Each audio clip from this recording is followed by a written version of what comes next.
जब लग गुरु मिले न साचा, तब लग गुरु करो 10 पांचा। क्या गुरु बदल सकते हैं? क्या गुरु बदलने से पाप लगता है? अध्यात्म के इस मैदान में आखिर सही गुरु कौन है? गीता जी में वर्णित तत्वदर्शी संत कौन है? इन सभी प्रश्नों के उत्तर जानने के लिए अवश्य सुनिए जगत गुरु तत्वदर्शी संत रामपाल जी महाराज के मंगल प्रवचन। फिर क्या बताया है कि 3 लोक और भवन चतुर्दश ये सब जग सौदे आही, और दुगने तिगने किए चौगने किन्हु मूल गवाही। पुण्यात्माओं, जैसे कोई बिजनेसमैन 10-5 लाख रुपए लेकर के दूसरे शहर में जाता है, वो उस मूल धन है उसका वो 5 लाख रुपए, वहाँ जाकर किसी धर्मशाला में या होटल में कोई कमरा किराए पर लेता है। उसने वहाँ जाकर के उस मूल धन को दुगना तिगना चौगुना बनाने के लिए बिजनेस करना चाहिए, जो उद्देश्य लेकर वो गया है। तो जो उससे वो लाभ उठाता है, सौदा करता है, बेचता है, करता है, तो दुगने तिगने बना रहा है। और यदि कोई उस मूल धन से ही गुट्टी लगा रहा, शराब पीता है, किराए होटल का किराया भी दे रहा है, गुट्टी लावर खावे, अच्छा माल सो जावे, तो वो अपने मूल का नाश कर रहा है, मूल धन को बर्बाद कर रहा है। जो उद्देश्य लेकर गया था 5 लाख रुपए के, उसने 15 लाख बना लिए, तो वो हो गया सफल। और जिसने मूल धन का भी नाश कर दिया वो हो गया असफल, और वो बन गया कर्जवान और मजदूर। जैसे किसी से कर्ज लेकर जाते थे पहले पुराने समय में, वो क्या करते थे, कोई गरीब व्यक्ति उसका कर्ज वापस नहीं दे सकता था ऋण, तो उसको मजदूर लगा लिया करते थे कि मेरी मजदूरी कर, पूरे कर। तो परमात्मा कहते हैं ये मनुष्य जीवन आपको श्वास की पूंजी मूल धन मिला हुआ है। इस मूल धन से आपने दोगुने तिगने चौगुने करने चाहिए थे। और जिसको सत्संग सुनने को नहीं मिला, उन्होंने अपने मूल का नाश कर लिया। परमात्मा कहते हैं कि दुगने तिगने किए चौगने किन्हु मूल गवाही। यो सौदा फिर नाही संतो, यो सौदा फिर नाही। अब दुगने तिगने कौन कर रहा है और मूल धन का नाश कौन कर रहा है? दुगने तिगने वो कर रहे हैं प्राणी जो सत्संग को समझकर परमात्मा का उपदेश ले लेते हैं, भक्ति करते हैं, दान करते हैं, सेवा करते हैं, परमात्मा की भक्ति करते हैं। वो अपने इस मनुष्य जीवन की पूंजी को दुगना तिगना चौगुना बना रहे हैं, वो साहूकार हो रहे हैं। और जो इस मनुष्य जीवन के अंदर अपना केवल अपने निर्वाह तक सीमित हैं, गुट्टी लाई सो गए, सिनेमा देखा, ताश खेले हैं और बकवादा में बड़े रहे, सिनेमा देखा, तो वो अपने मूल धन का नाश कर रहे हैं। उसके बाद फिर परमात्मा क्या बताते हैं? जो भक्ति नहीं करते क्या बताते हैं कि ये दम टूटे पिंडा फूटे हो लेखा दरगाह माही, और उस दरगाह में मार पड़ेगी, तेरे यम पकड़ेंगे बाही, यम के दूत तेरी बाजू पकड़ के ले जाएंगे यहाँ से। और जा दिन की वो डरनी लागे लज्जा रे अकनाही। फिर क्या बताते हैं परमात्मा कि जा सतगुरु की मैं बलिहारी जो जामन मरण मिटाही। अब गरीबदास साहिब जी कहते हैं कि उस सतगुरु के ऊपर मैं बलिहारी जाऊं जो जन्म और मरण के इस महान कष्ट से छुटकारा दिलवा दे। तो पुण्यात्मा, जन्म और मरण के रोग से छुटकारा कौन दिला सकता है? कबीर परमात्मा। और कबीर परमात्मा का रिप्रेजेंटेटिव यानी उसके द्वारा उसका कृपा पात्र, उसकी भक्ति साधना बनाने वाला, बताने वाला संत जो साधना देगा, उस साधना उस भक्ति के कारण वो परम पिता परमात्मा कबीर साहिब आपकी जन्म और मृत्यु का ये नाश कर देगा। तो न तो ब्रह्मा जी की ना तो विष्णु जी की साधना से हमारा जन्म मृत्यु नाश हो सकता, जन्म मरण, क्योंकि ये स्वयं नाशवान है। न शंकर भगवान की भक्ति से ना दुर्गा की भक्ति से, ना ब्रह्म की भक्ति से। गीता ज्ञानदाता ये ब्रह्म है, श्री कृष्ण में प्रवेश करके बोलता है। ये खुद कहता है दूसरे अध्याय के 12वें श्लोक में, चौथे अध्याय के 5 और 9 श्लोक में गीता जी में, अध्याय नंबर 10 के श्लोक नंबर 2 में गीता जी में। ये गीता ज्ञानदाता कहता है अर्जुन तेरे और मेरे बहुत जन्म हो चुके, तू नहीं जानता मैं जानता हूँ। तो इसकी भक्ति करने वाला जन्म मरण से कैसे छूट सकता है? ये खुद जन्म मरण में गीता जी अध्याय नंबर 15 के श्लोक नंबर 16 और 17 में स्पष्ट किया है कि 2 पुरुष हैं, सर पुरुष और अक्षर पुरुष। अक्षर पुरुष ये 7 संघ ब्रह्मांड का स्वामी है, और परम अक्षर पुरुष जो 17वें श्लोक में कहा 15वें अध्याय के कि उत्तम पुरुष है तो अन्य, और 8वें अध्याय के 3रे श्लोक में कहा कि वो परम अक्षर ब्रह्म है, गीता ज्ञानदाता कहता है। तो उसकी भक्ति से जन्म और मरण का रोग नाश होगा। वो असंख्य ब्रह्मांड का स्वामी है, सबका मालिक है। वो सरपुरुष पर भी प्रभु है और अक्षर पुरुष पर भी वही मालिक है, और अनंत उसके अतिरिक्त जितने भी ब्रह्मांड हैं सबका वो ओवरऑल कंट्रोलर है। तो वो अविनाशी है। तो अविनाशी की भक्ति करने से ये अविनाशी हो सकते हैं, क्योंकि उसके लोक में जाएंगे जहाँ जिसकी भक्ति करेंगे उसी को प्राप्त होंगे। तो वहाँ जाकर के जन्म मरण मिटेगा। जन्म मरण किससे मिटेगा? जो उस परमात्मा कबीर साहब का रिप्रेजेंटेटिव होगा, उसका संत होगा, उसके द्वारा भेजा हुआ। जैसे विष्णु जी के कोई उपासक संत से भक्ति लेता है गुरु से, तो वो तो वहीं की टिकट बना होगा विष्णु के लोकता ही की। और जो ब्रह्म की साधना करने वाला कोई गुरु है ब्रह्म, तो वो उससे कोई नाम लेगा तो ब्रह्म तक की ही टिकट बना होगा वो। और यो दास बना होगा सतलोक की सिद्धि, बेड़ा पार हो जाएगा।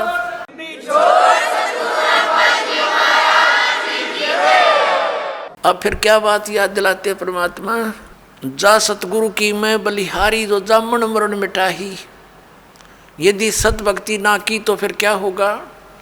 कुल के लोग जंगल में ले जाके दिन ना ठोक जराही, बांध पिंजड़ी आगे धर लिया फिर मरगट को ले जाही।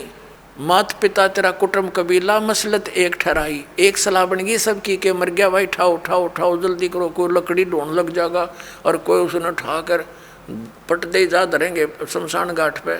कहते हैं मात पिता तेरा कुटुंब कबीला मसलत एक ठहराई, और बांध पिंजड़ी आगे धर लिया मरगट को ले जाही।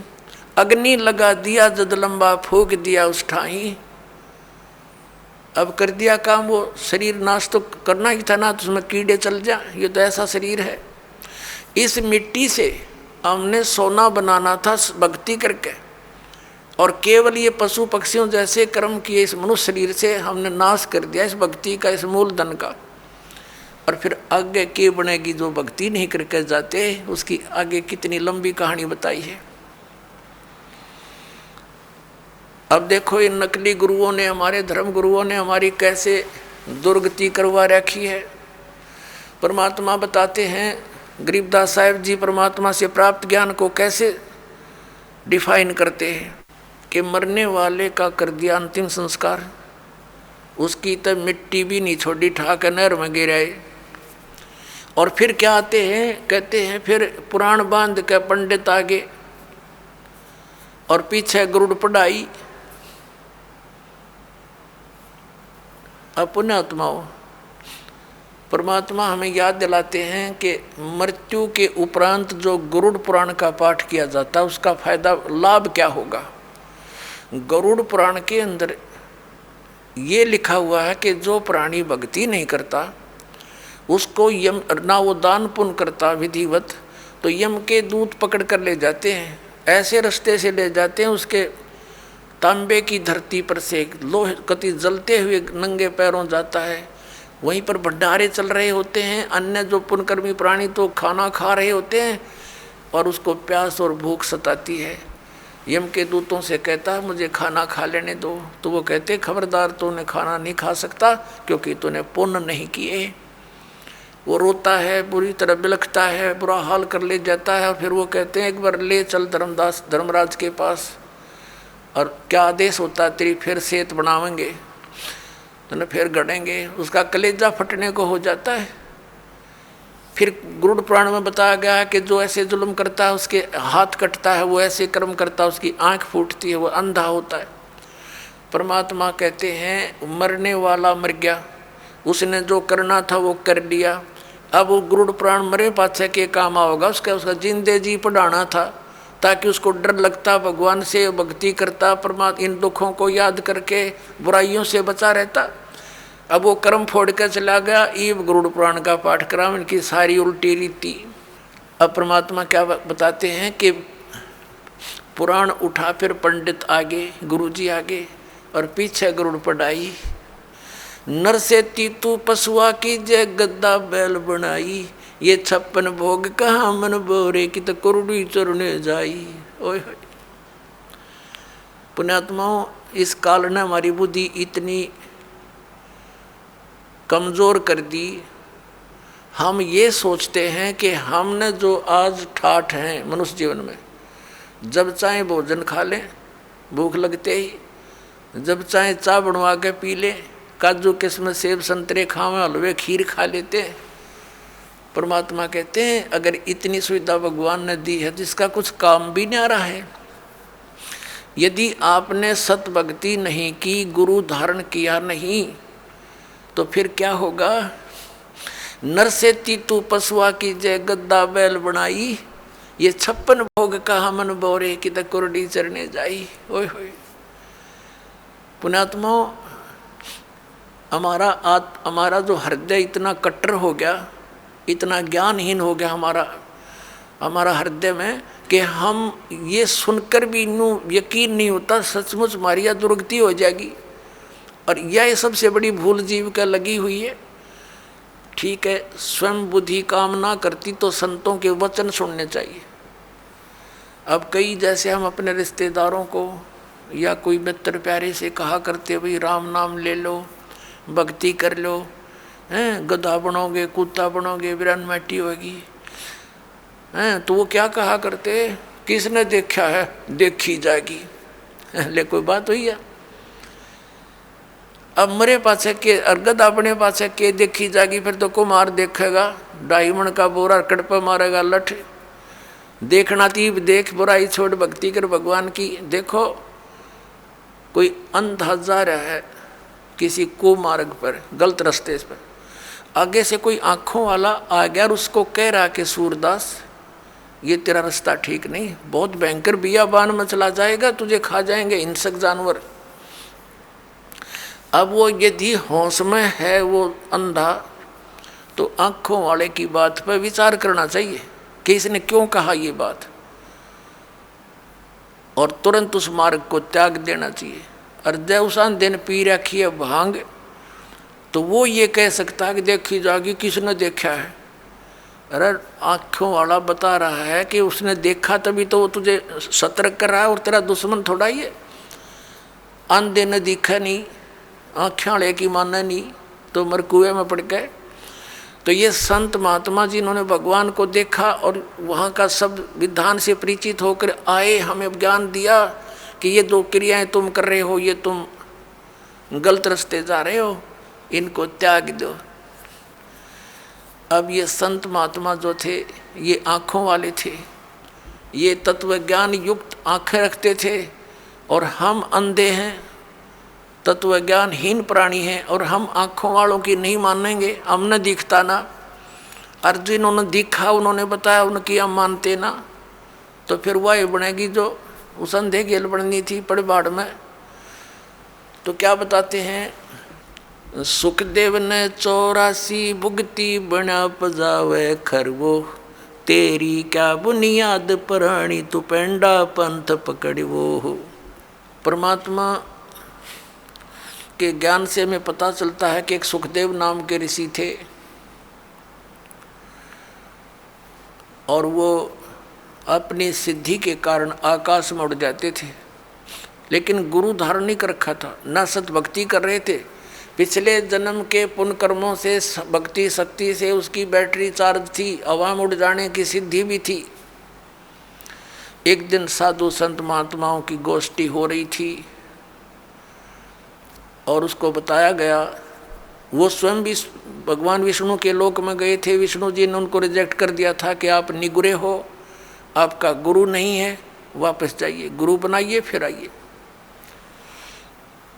फिर उसने अन्य संतों से डिस्कस किया तो सभी ने बताया कि सुखदेव जी आपने गुरु नहीं बना रखा, ये सबसे बड़ी भूल है तेरी।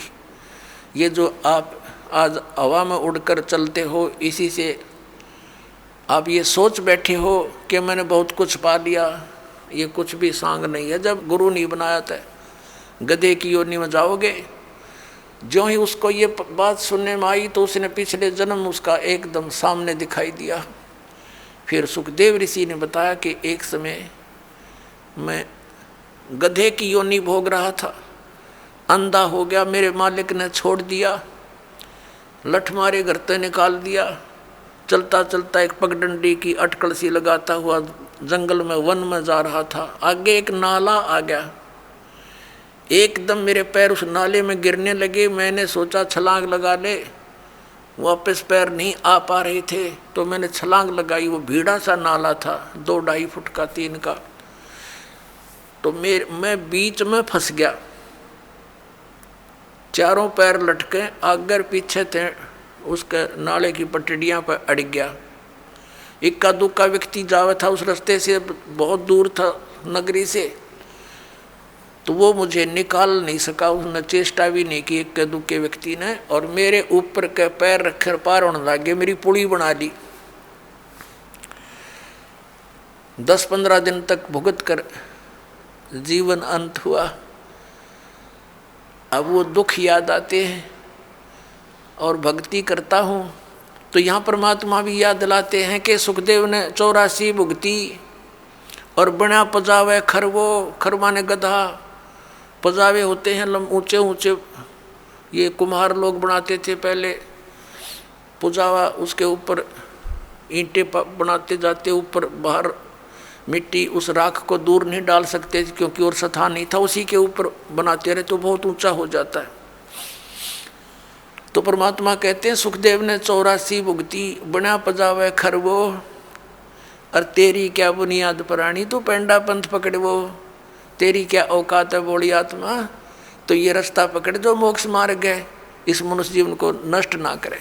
अब यहाँ आदरणीय गरीबदास साहिब जी बता रहे हैं, परमात्मा कबीर जी की तरफ संकेत कर रहे हैं। नर से तू पशुआ की जय गद्दा बैल बनाई, ये 56 भोग कहाँ मन बोरे, कहीं कुरडी चरने जाई। ओए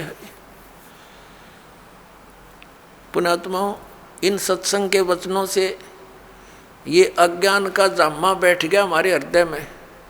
इन परमात्मा के इन हथौड़ों से, इस तत्व ज्ञान से ये फूट जाएगा। और फिर सपने में भी डर लगेगा आपको, जब आपके ये पाप कर्म को छट जाएंगे सत्संग के सुनने तक। पाप गणे बढ़ गए इसलिए हमारा यकीन ना होता जो संत बताते हैं साची होगी, क्योंकि संत साची ही कहा करते हैं। अब आज हम कितना सुंदर आहार करते हैं, और एक छोटे से काम बिना, परमात्मा के नाम बिना, काम करते करते भक्ति करो, चलते फिरते भक्ति करो, ये विधान है। हठ योग कहीं नहीं लिखा किसी सदग्रंथ में। ये हठ योग करते हैं सुबह शाम 2.5 घंटे, ये अपना कर्म बिगाड़ रहे हैं। किसी भी सदग्रंथ में हठ योग करने का विधि नहीं है। अपना काम भी करो और राम भी भजो।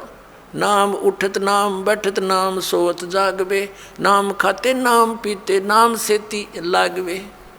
फिर क्या बताते हैं भगवान, अपने आत्माओं, इस दास का जन्म एक किसान परिवार में हुआ,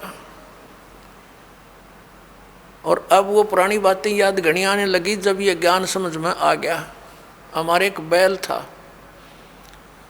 और उस बैल के पिछले खुरों में इतनी लंबी 1.5 इंच की कील घुस गई और पता लगा नहीं। हाली उसको खेतों में ले गया, सारा दिन हल जोता, इतनी लंबी कील लगी, रात्रि सुबह वक्त से लेकर गया था। पैर में लंग घनी करे बैल, लेकिन रोका नहीं सारा दिन। किस दृष्टिकोण से नहीं रोका कि कई बार बैल के नस पे नस चढ़ जाती है, तो सलाह दिया करते थे उस समय से ये हकीम होया करते कि बैल को ऐसा कोई झटका वटका लग गया होगा जिस कारण से ये लंग कर रहा है, लंगड़ा हुआ है, तो इसको रोकना नहीं चाहिए, काम लेते रहना चाहिए, इसी से ठीक होगा, नहीं तो ये सुन्न हो जाएगा पैर। इस दृष्टिकोण से आली ने सारा दिन प्रयोग किया, उसको रोका नहीं। शाम तक उसका पैर सोजस होगी, स्वेलिंग होगी, और घर पे आ गया जैसे तैसे 3 टांगों को रखता हुआ, और आते ही बैठ गया, ना कुछ चारा चरा ना खाया पिया, कुछ भी नहीं, और उठा नहीं। सुबह उठाने लगे तब मुंह खोल लिया और गिर गया बुरी तरह, पैर सूज गया। ऐसे हकीम होया करते उस समय। कोई बुलाया, उसने देखा वो इसकी सोजिश आ गई, ऊपर घुटनों तक, गोडे तक सूज गया पैर, सोजिश होगी। तो उसने बताया कि इसके गोडे में बा आ गया, घुटने में बैल के कीला गिरी, खुरों में ट्रीटमेंट घुटने पर होना शुरू हो गया। मालिश करें, उसका पट्टी बांध दी। अब पहले तो वो अफलातून पाक रहा होगा, जब मनुष्य था उसने सोची भी ना होगी अब बिजली गिरेगी तेरे ऊपर। अब बोल कर बता नहीं सकता कहाँ दर्द है, क्या पीड़ा है। 1 महीने तक भुगता रहा, खावे पीवे कुछ नहीं, आँखों से पानी गिरे। 1 महीने के बाद फिर वो अपने आप पक के फूट गया, रिस उसमें से वो मवाद निकलना शुरू हुआ। जब ध्यान गया, अरे तेरे की खुर, ये तो यहाँ कोई डिफेक्ट है। फिर दिखा किसी को, उसने साफ सूफ करके एक चिमटी सी तो देखो कील निकाली इतनी लंबी, तब राहत मिली उस प्राणी को। अब परमात्मा याद दिलाते हैं, कबीर जिव्या तो वाए बली जो रटे हरि नाम, नहीं तो काट के फेंक दियो ये मुख में भलो ना चामे। परमात्मा कहते हैं जीव तो वाए बली, जो भगवान का नाम से मन जाप करे, उसका गुणगान करे, नहीं तो इस चाम की कोई आवश्यकता नहीं, इस मुंह में इसने काट के फेंक दो इससे अच्छा। तो पुण्यात्मा सत साधना ना करने तो या जुबान छीन ली जाएगी हमारी, हम बोल के बता नहीं सकते। अब वो बातें दास का याद आने लगी जब परमात्मा का युग ज्ञान समझ में आया, ये आंखें खुल गई, रात की नींद गई, दिन की चैन समाप्त हो गया था। जब तक ये साधना नहीं मिली, और मिलने के बाद फिर सिरदर्द की बाजी ला दी। समझा है तो सिरदर पाऊँ, बहुर नहीं रहे सादा। परमात्मा ने कहा है कि ये संसार समझदा ना ही, कहंदा श्याम दोपहरे नू, और गरीबदास ये वक्त जाता रोगे इस पैरे नू। इस समय ने याद करके रोया करोगे। अके भगवान मनुष्य जीवन में जब भक्ति कर लेते, कुत्ते बन के ऊपर न मुँह कर रोते, उनको कभी कभी प्रेरणा होती है। अके बूंदी बन गई हमारे साथ, रात्रि में सर्दी के समय ऊपर से वर्षा हो रही है, और वो एसी रूम में रहने वाला आज धूम लगवा के और गली में विराजमान है, एक भक्ति ना करने से। और फिर न्यू करे ऊपर न मुकर को देखे बूंदी बनी, उसको की आत्मा तो वही है जो मनुष्य शरीर में थी, सारी महसूस करते हैं वो। तो यहाँ परमात्मा कहते हैं आज 6 दिन पाछे गए गुरु से किया ना हेत, अब पछतावा के करे बिरा चिड़िया चुगी खेत। यानी मनुष्य जीवन रहते ये ज्ञान याद आ जाता है, पता लग जाता है, तो कुछ भी ना बिगड़ा। और वह बिरान माटी हुए पाछे फिर रोए जाओ प्रणामों करके। गरीबदास ये वक्त जात है, मनुष्य जीवन का समय जाता है, रोगे इस पैरे लूँ, इस समय न रोया करोगे जब सत भक्ति नहीं करी। और भक्ति कर रहे हो नकलियों के पास, वो भी रोएंगे क्योंकि वो यूजलेस है, कोई मंत्र नहीं, कोई साधना नहीं, कोई ज्ञान नहीं उनका। तो वह भी बात बिगड़ रही है। पुण्यात्माओं, काल ने घना जुल्म करवा रखा है हम आपके साथ। परमात्मा की चाह आत्मा को बहुत युगों से, जब से परमात्मा से बिछुड़ी है, लेकिन काल ने अपने ये दूत छोड़ रखे हैं कि ये मिसगाइड रखें, परमात्मा तक ना जाने दे, और ही कई साधनाओं में उलझाए रखें।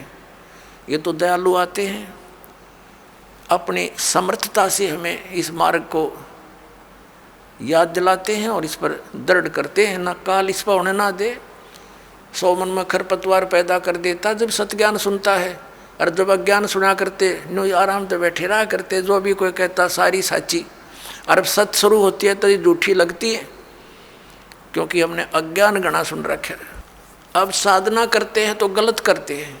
क्या बताते हैं परमात्मा, प्रेत शिला पे जा विराजे पितरों पिंड भराई, बोड़ श्राद्ध खान को आए ये काग भये कल माही। परमात्मा कहते हैं प्रेत शिला पे जा विराजे, भूत बन गए भूत, ये गलत साधना करके। और फिर पितरों पिंड भराई, फिर पिंड बरुआए और बोर श्राद्ध खान को आए, काग भय कलमाई। पुण्यात्माओं ये श्राद्ध निकालते हैं, ये कहाँ से लिया इन्होंने ये जुगाड़? जबकि वेदों में मना है कि श्राद्ध नहीं निकालने चाहिए।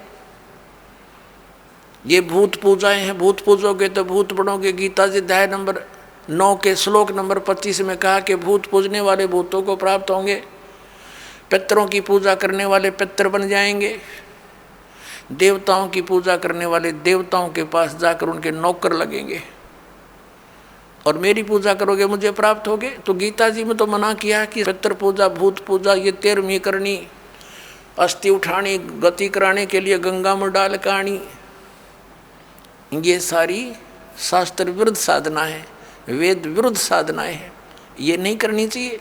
अरे हमारे धर्मगुरु इन नवगाटा जुड़वा रहे हमारा कि श्राद्ध निकालो, 17वीं 13वीं करो। अपनात्मा परमात्मा कहा करते, रे भोली सी दुनिया सत्य गुरु बिन कैसे सरिया, रे भोली सी दुनिया सत्य गुरु बिन कैसे सरिया। अपने लला के बाल उतरवावे देख के चीना लग जइया। एक बुढ़िया लेकर जागी अपने पोते या पोती ने, कहाँ गुड़गांव में आड़ी पे अपने इष्ट धाम पर ले जाते हैं जहाँ पर भी, और वहाँ नाई बैठा होता है। और इन अज्ञानी धर्म गुरुओं ने हमारे को ये सलाह दे रखी है कि पहले बाल बच्चे के अपने माता के ऊपर उतरवाने चाहिए इष्ट धाम पे।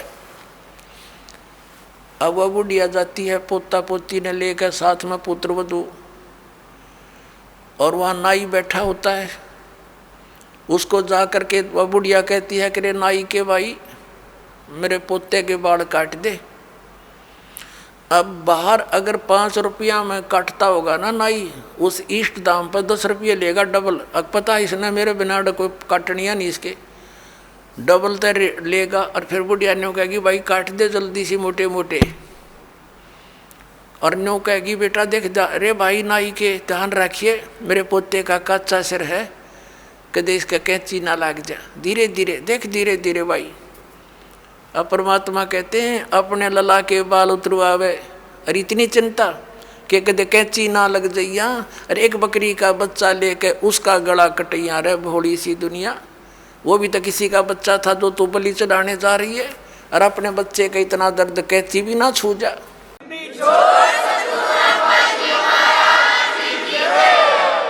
परमात्मा कहा करते जैसा दर्द आपने हो ऐसा जान बिराने। अब फिर वो बाल लेकर बुढ़िया क्या करेगी, उसमें मंदिर में चढ़ावेगी भगवान की मूर्ति पे, और वो बूढ़ा पुजारी बैठा होता है, वो उसी से में उठा के उनने और एक थैले में डाल देगा बोरी में, और जब वह बोरी भर जाएगी शाम ने उसने उठा के कुरडिया पे फेंक आवेगा, और कौन सा बैंक में जमा कराओगा उसने बाहर फेंकने उठा के ने।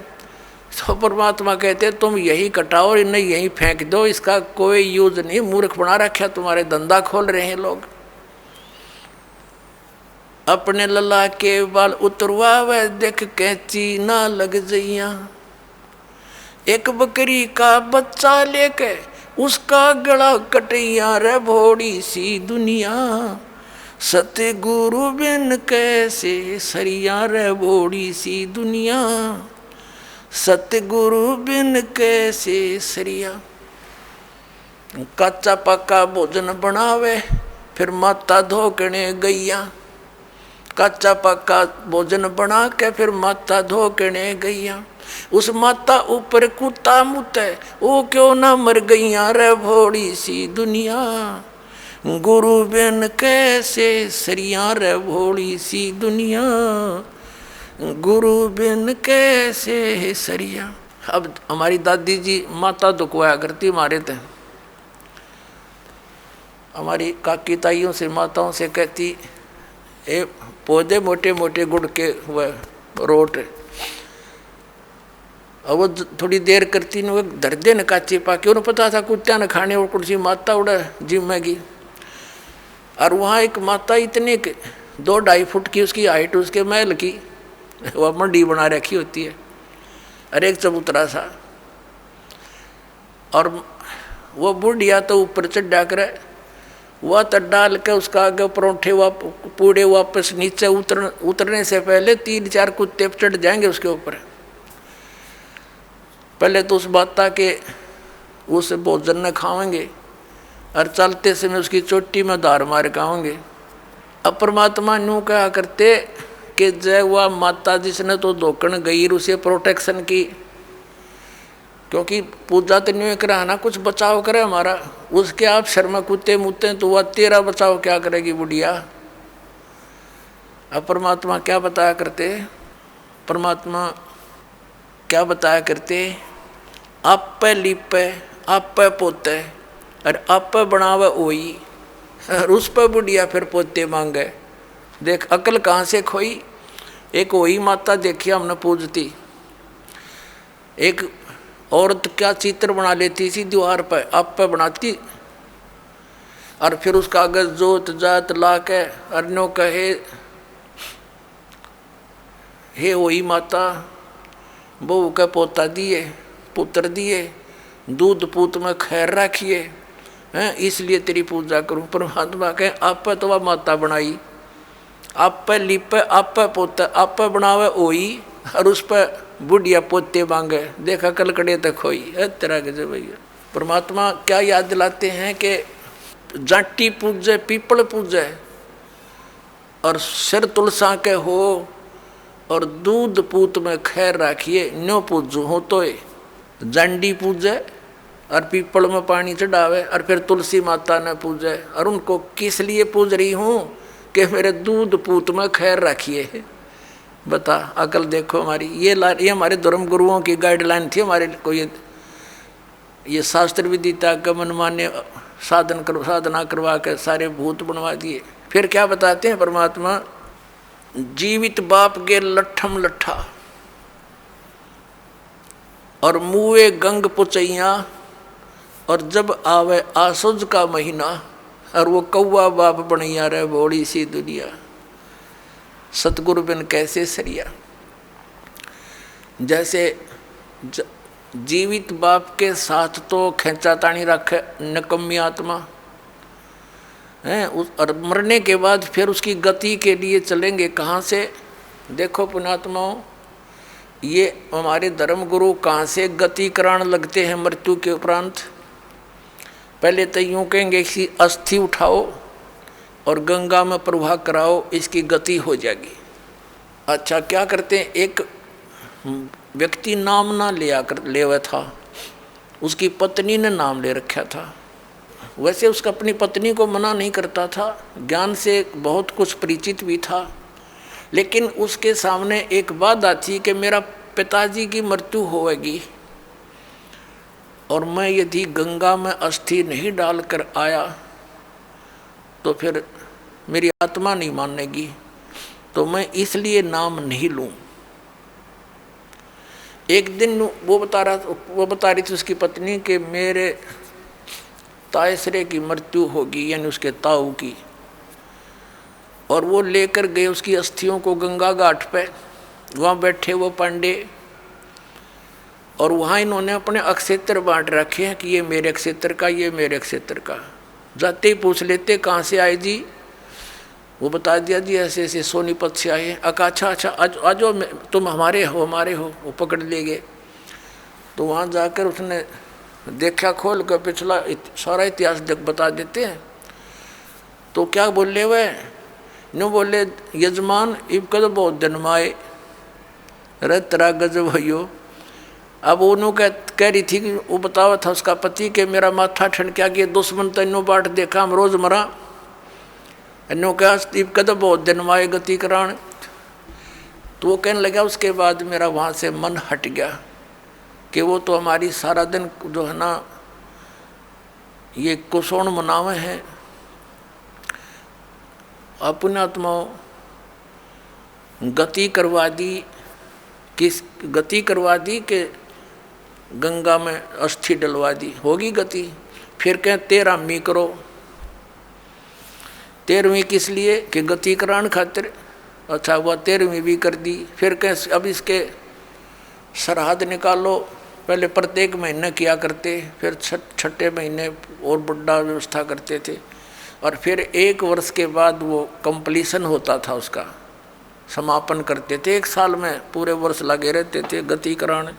और फिर क्या करते हैं, परमात्मा कहते हैं प्रेत शिला पैजा बिराजे पितरों पिंड भराई। फिर पिंड भरवा दो, पितरों की मुक्ति हो जाएगी। परमात्मा क्या कहते हैं, जीवित बाप के लट्ठम लट्ठा हर मुँहे गंग पुचैया। और जब आया आसोज का महीना, कौआ बाप बनैया रे बोली सी दुनिया। अब फिर आगे श्राद्ध के समय आसोज का महीना, तो जिस तिथि को कोई घर का सदस्य मृत्यु को प्राप्त होता है तो हमारे धर्म गुरु वो तिथि नोट कर लेते हैं। आसोज के महीने में अमावस्या से लेकर पूर्णमासी तक उस किसी भी तिथि को मृत्यु होती है तो उस दिन विशेष कार्यक्रम करते हैं, श्राद्ध निकालते हैं। और सबसे पहले क्या करते हैं, वो बना कर भोजन ऊपर रखते हैं छत पे, और उसी समय कौवे आकर खा जाते हैं। तो वो क्या कहते हैं हमारे धर्मगुरु, देखो भोग लग गए तेरे पिताजी, हो सकता कौआ बन रहे हो। अरे भले आदमियों, गति करान लागे थे, कौआ बना के छोड़ दिया। ये है इनके साधन। अब परमात्मा कहते हैं प्रेत शिला पैजा बिराजे पितरों पिंड भराई। और बहुत सरहद खान को आए, काग बने कलमाही। आगे क्या बताते हैं, जय सतगुरु की संगत करते सकल कर्म कट जाई। अमरपुरी पर आसन होते जहाँ धूप न छाई। अब क्या बताते हैं, जय सतगुरु की संगत करते, सतगुरु मिल जाते तो ये सारे कर्मों तो पीछा छूट जाता, ना श्राद्ध निकालने, ना भूत बनना, ना कौवे और पशु की योनियों में जाना। और फिर क्या होता, अमरपुरी पर, अमरपुरी जिस स्थान का कभी नाश ना हो, सतलोक सनातन परम धाम की प्राप्ति हो जा, जब सतगुरु मिल जा तो और ये झंझट मिट जा सारे। और ये हमारे गुरुजी धर्म गुरु ने कहा श्राद्ध तो वैसे निकालना चाहिए, इन्हें तो हमारे कर्म बिगड़वाने का ठेका ले रखा था। पुण्यात्माओं, पवित्र हिंदू धर्म के जो सदग्रंथ हैं, पवित्र 4 वेद और पवित्र श्रीमद् भगवत गीता, और 5वां वेद जो परमात्मा कबीर जी की वाणी जो उनके मुख कमल से बोला गया, उसमें कंप्लीट ज्ञान है, सभी सदग्रंथों का सारांश है। वो तो इनके हाथ नहीं लगा, क्योंकि उन्होंने इन संस्कृत के ज्ञाताओं ने वो तो रिजेक्ट कर रखा था। कबीर साहब की वाणी तो एक अशिक्षित की वाणी है, इस करके वो हमारे पास, हमारे तक नहीं आने दिया। तो इनमें जो पुराण हैं, ये पुराण क्या चीज़ है, ये 4 वेद, उन 4 वेदों का सारांश श्रीमद् भगवत गीता। लेकिन श्रीमद् भगवत गीता में कुछ अटकल युद्ध कराने के लिए इस काल भगवान ने लगाई हैं, वो अलग से दिखाई देती है। और जो वेदों से मेल खाता वो गीता जी का ज्ञान खरा है, बिल्कुल सत्य है, क्योंकि वो वेद ज्ञान गॉड गिवन है, परमात्मा का दिया हुआ है।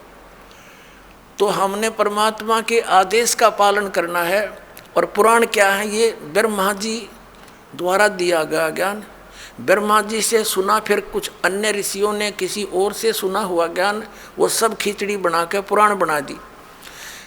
अब वेदों में इन श्राद्ध आदि कर्म कांड का निषेध है, और गीता जी में निषेध 9वें अध्याय के 25वें श्लोक में स्पष्ट किया है, भूत पूजने वाले भूत बनेंगे। ये देखिएगा, श्रीमद् भगवत गीता, गीता प्रेस गोरखपुर से प्रकाशित है, जयदयाल गोविंद का इसके अनुवादक है।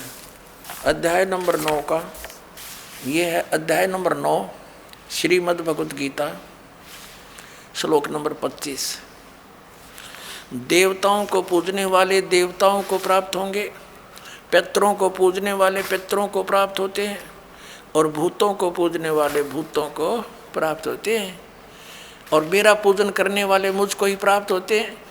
अब ये श्राद्ध कितना आगे फिर अब आपको दिखाते हैं एक झलक पुराणों में क्या लिखा है। एक मार्कंडेय पुराण है। एक रुचि नाम के ब्राह्मण थे, ऋषि, और उसने वेदों को समझा पढ़ा। ये ज्ञानी आत्मा थे कि मनुष्य जीवन केवल मोक्ष प्राप्ति के लिए प्राप्त होता है।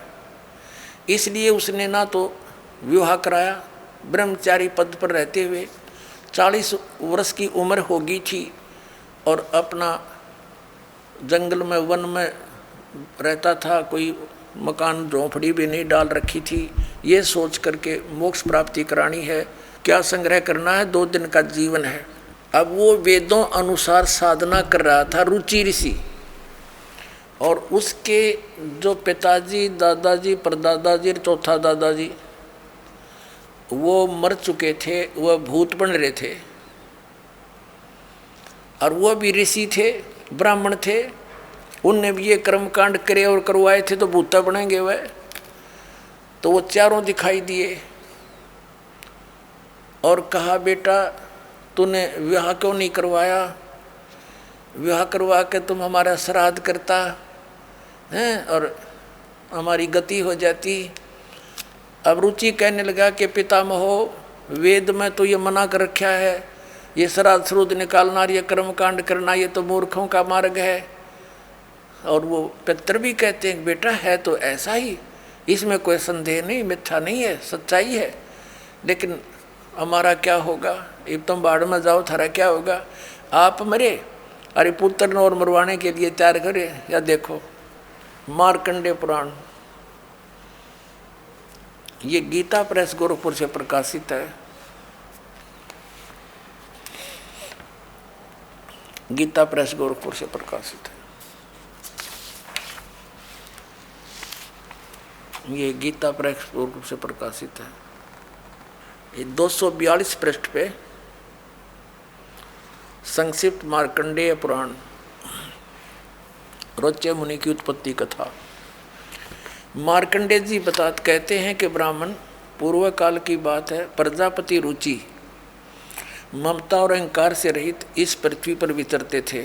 उन्हें किसी से भय नहीं था, वे बहुत कम सोते थे। उन्होंने न तो अग्नि की स्थापना की थी, न अपने लिए घर ही बना रखा था। वे एक बार भोजन करते और बिना आश्रम के ही रहते थे।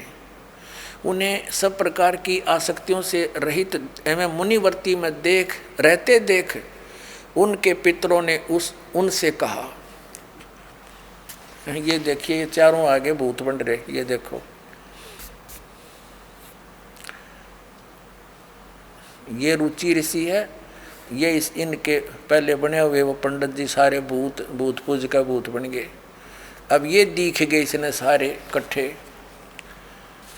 पितर बोले, बेटा विवाह स्वर्ग और अपवर्ग का हेतु होने के कारण एक पुण्यमय कार्य है। ये तो इन पितरों के वचन हैं, ये तो पितरों के वचन है जो अपनी सलाह दे रहे हैं। अब देखना, उसे तुमने क्यों नहीं किया? गृहस्थ पुरुष समस्त देवताओं, पितरों, ऋषियों और अतिथियों की पूजा करके पुण्यमय लोकों को प्राप्त करता है। वह सभा के उच्चारण से देवताओं को, शब्द से पितरों को तथा अन्नदान, बलि, वैष्णदेव आदि से भूत आदि प्राणियों एवं अतिथियों को उनका भाग समर्पित करता है।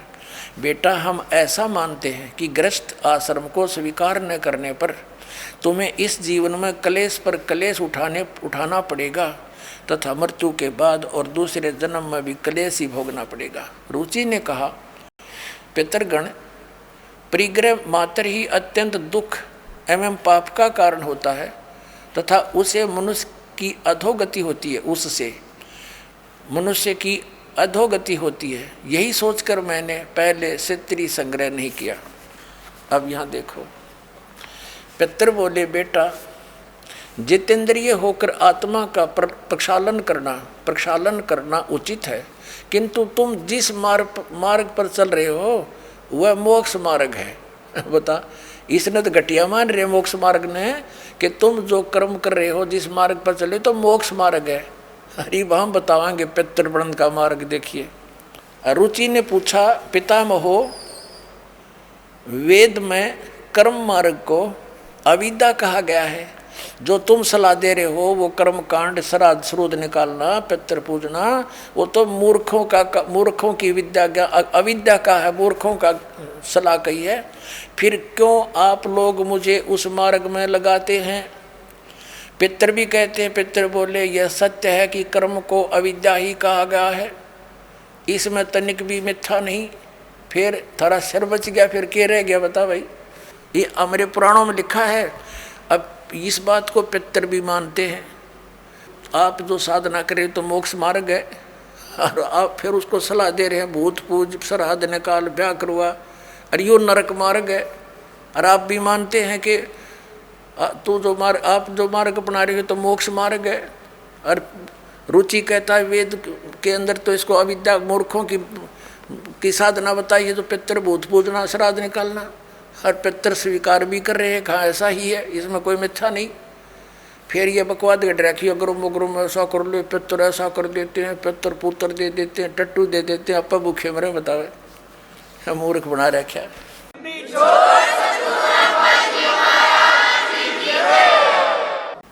एक थोड़ी सी झलक दिखाते हैं आपको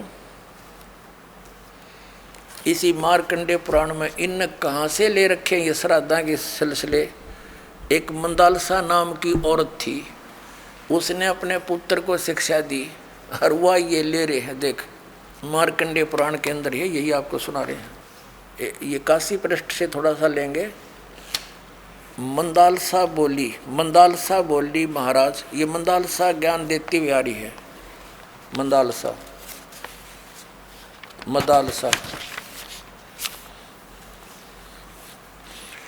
ये 82 पृष्ठ पे संक्षिप्त मार्कंडे पुराण, यहाँ देखिए। अब ये क्या सलाह दे रही है कि जो पितृ देवलोक में हैं और जो त्रिक योनियों में ये पशु पक्षी बने हुए हैं। आइए अब हम उन श्रद्धालुओं के अनुभव जानते हैं जो जगत गुरु तत्वदर्शी संत रामपाल जी महाराज जी से दीक्षा प्राप्त कर चुके हैं तथा उनके द्वारा बताए गए भक्ति मार्ग पर चल रहे हैं। बहन जी नमस्कार।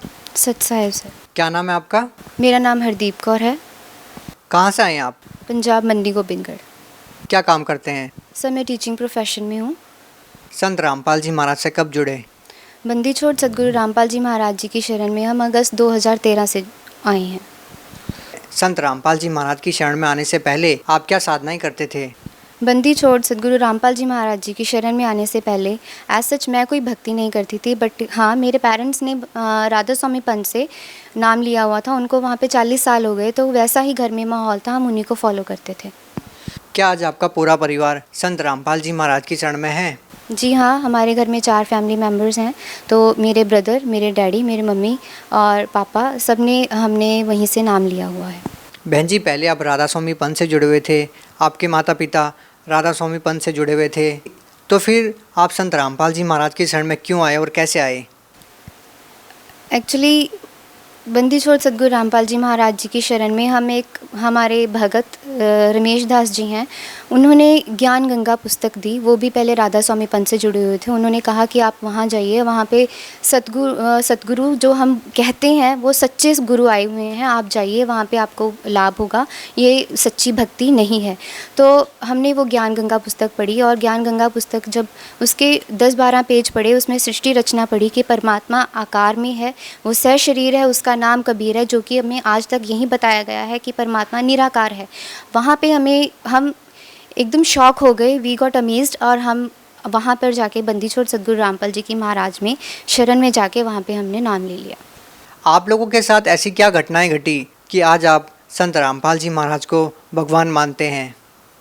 सर चमत्कार तो इतने हैं कि आप शायद माइक लेकर खड़े हुए थक जाओगे।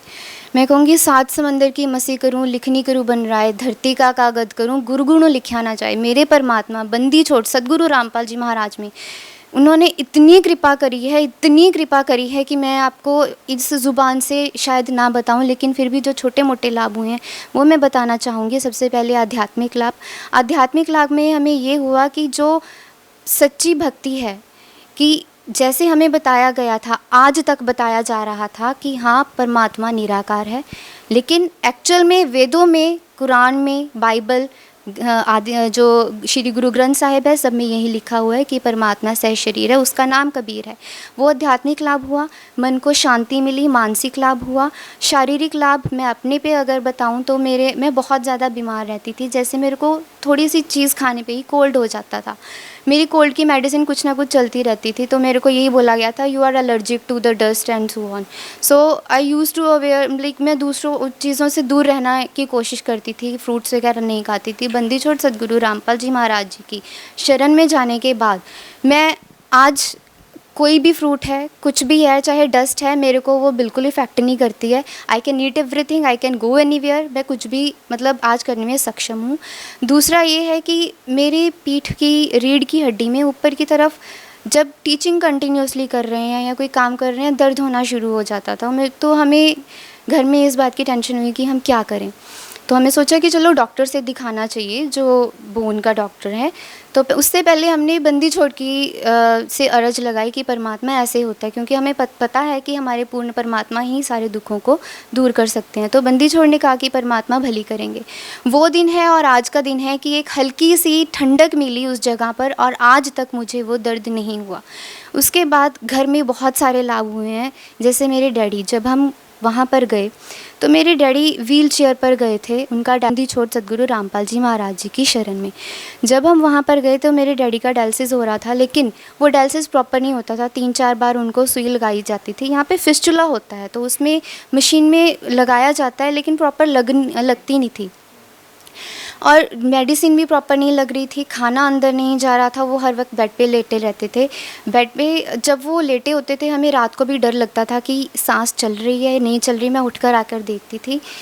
मतलब परमात्मा की इतनी दया हुई। जब हम वहाँ गए तो परमात्मा को डैडी ने कहा कि परमात्मा कि बस मुझे इतना वो कर दो कि मैं चलकर जब नेक्स्ट टाइम आऊँ, मैं व्हील चेयर पे नहीं, चल के आऊँ अपने पैरों पे। तो हम जब हफ्ते बाद गए तो परमात्मा की इतनी रज़ा हुई कि मेरे डैडी अपने पाँव पे चल कर गए, जो कि it was a miracle for us.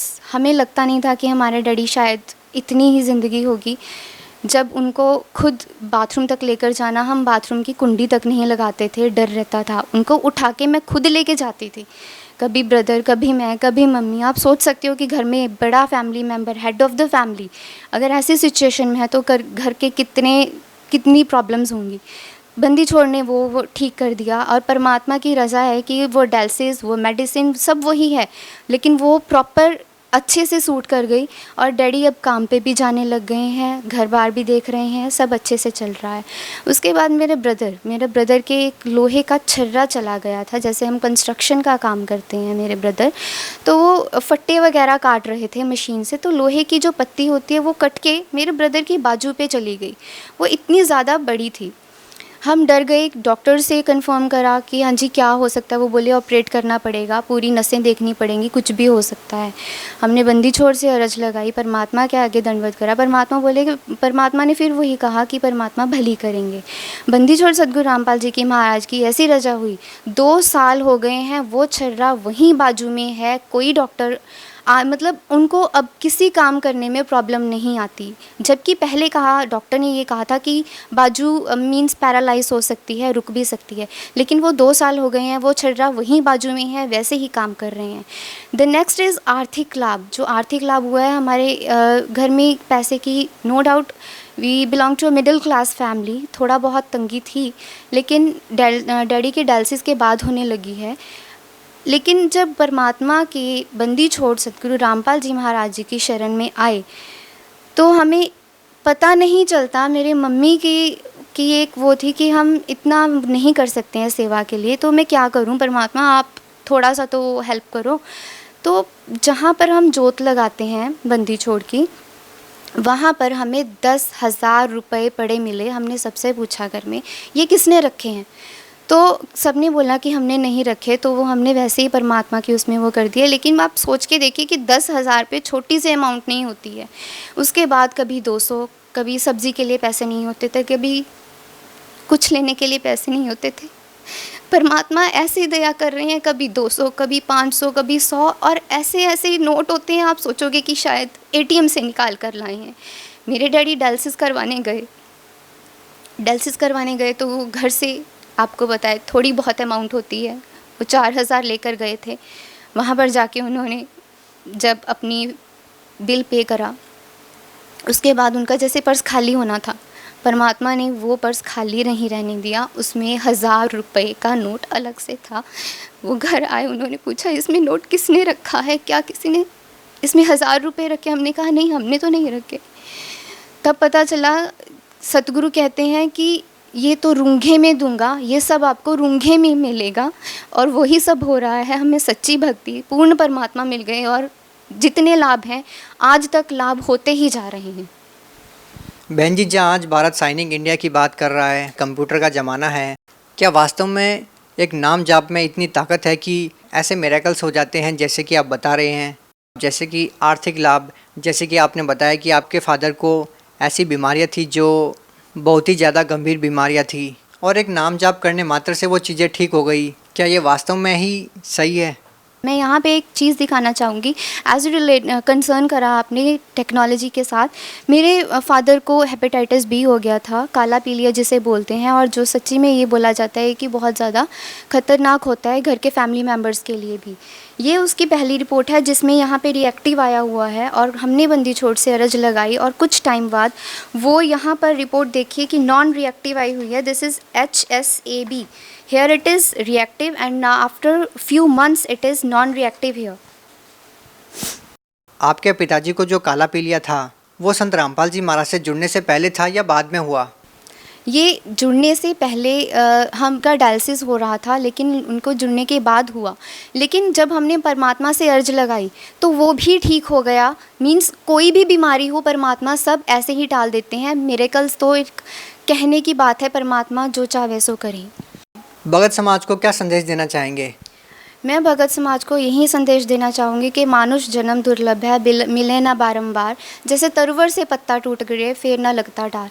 आप आइए, जल्दी नाम लीजिए, क्योंकि ये ग्रंथों में प्रमाण है। कहते हैं 2.5 अक्षर प्रेम के पढ़े सो पंडित होए, पोथी पढ़ पढ़ जगमुआ पंडित भया न कोई। 2.5 अक्षर प्रेम के पढ़े सो पंडित होए। कहीं आए संत, कहीं चले गए, उन्होंने वेद बताए, पढ़े, लेकिन उनका निचोड़ नहीं बताया। सिर्फ बंदी छोड़ सदगुरु रामपाल जी महाराज ने वो बताया। पूर्ण परमात्मा, पूर्ण ब्रह्म बंदी छोड़ सदगुरु रामपाल जी महाराज की उसमें आए हुए हैं, उसके रूप में। आप आइए, नाम लीजिए, कल्याण करवाइए, वरना आप बाद में बहुत पछताओगे। आपने कहा कि संत रामपाल जी महाराज की शरण में आइए और अपना कल्याण करवाइए, तो लोग संत रामपाल जी महाराज से कैसे नाम दीक्षा ले सकते हैं, कैसे जुड़ सकते हैं? Sir, it is so easy. The people those who are watching channel, वो 7:40 से 8:40 एक प्रोग्राम आता है बंदी छोड़ सदगुरु रामपाल जी महाराज का, और ये सब जहाँ पे भी शो हो रहे हैं, जो सत्संग आ रहे हैं, उसके नीचे एक येलो लाइन डिस्प्ले हो रही है on which the numbers are displayed. उन नंबर्स पे आप कॉल करके अपना एड्रेस बता सकते हैं, नाम, पता, अगर कुछ इंक्वायरी है आप कंफर्म कर सकते हैं, और पुस्तक मंगवा सकते हैं, और पूछ सकते हैं कहाँ पे नाम दीक्षा मिलती है। यू कैन टेक द नाम also. Are you satisfied with worship of Sant Rampal Ji Maharaj? Obviously, I have become aware about that this is the only true knowledge, or this is the only true path that I have to follow, and I am really very much satisfied about this. Thank you. Satsang.